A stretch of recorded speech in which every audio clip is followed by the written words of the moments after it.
Lord Dattatreya says, "My ninth guru is the python. The python does not move about for its food. It remains contented with whatever it gets and lies in one place. From this, Lord Datta says, I have learned to be unmindful of food and to be contented with whatever I get to eat." In simpler words, Lord Datta says, I must be satisfied and not make myself miserable running after the objects of my desire. Lord Anagha Datta says about his 10th Guru, the ocean, which is the abode of the waters. Lord Datta says, it receives and assimilates water from all the rivers in the world, and yet it never overflows its boundaries. The ocean taught me that no matter what experiences I go through in my life, no matter how many kicks and blows I receive, I must maintain my discipline and code of conduct. And these are the learnings from my 10th Guru, the ocean, Lord Datta says. Lord Anagha Datta says about his 11th Guru, the moth is my 11th Guru. Drawn by light, it flies from its dwelling to sacrifice itself in the flame. It taught me that once I see the dawn, I must overcome my fear, soar at full speed, and plunge into the flame of knowledge to be consumed and transformed. So, in simpler words, a passionate man who falls in love with a beautiful girl comes to grief at one or the other point. To control the sense of sight and to fix the mind on the self is the lesson I learned from the moth. Lord Dattatreya says. Lord Anagha Datta says, my 12th Guru is a black bee. It sucks the honey from different flowers and does not suck it only from one flower. So also, I take only a little food from one house and a little from another house and thus appease my hunger. I am not a burden on the householder.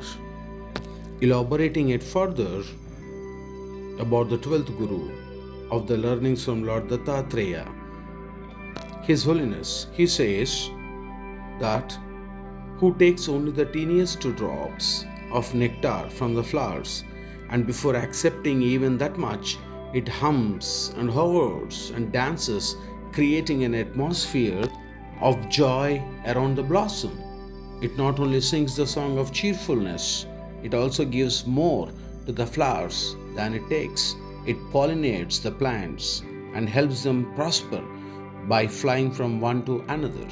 Lord Anagha Datta says that I should take only a little from nature and that I should do so cheerfully, enriching the source from which I receive sustenance. Lord Datta says. Lord Anagha Datta says about his 13th Guru, the honeybee, one who collects more nectar than it needs.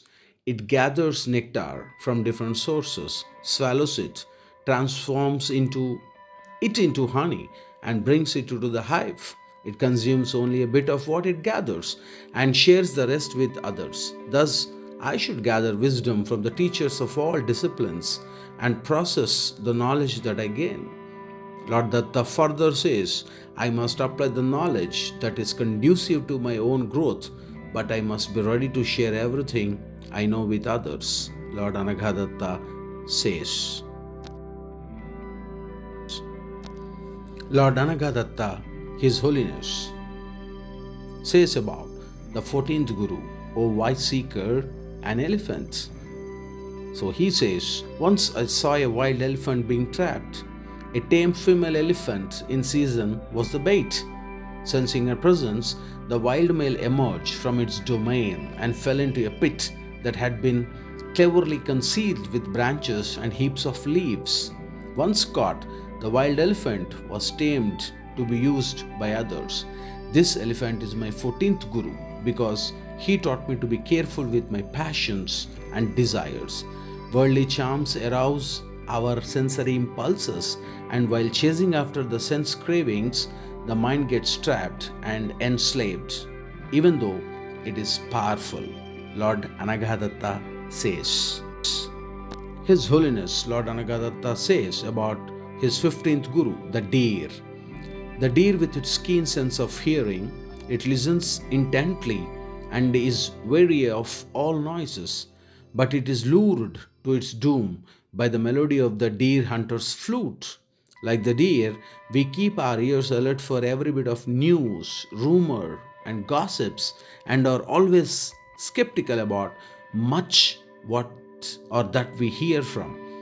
What I have learned from the deer is that we become spellbound by certain words, which, due to our desires, attachments, cravings, or in other words, the vasanas, we delight to hear. This tendency creates misery for ourselves and also for others. Lord Anagha says about the 15th Guru, the deer. His Holiness the Avatar, the incarnation of Lord Brahma Vishnu Maheshwara, Anagha says about his 16th Guru, the fish. Anagha says, the fish who swallows a baited hook and is caught by the fisherman. This world is like a bait. As long as I remember the fish, I remain free of the hook. In simple words, His Holiness Anagha says, just as a fish that is very fond of food falls into an easy victim to the bait, so also the man who is greedy of food, who allows his sense of taste to overpower him, loses his independence and easily gets ruined. The greed for food must therefore be destroyed. It is the lesson that I have learned from the fish, Lord Anagha says.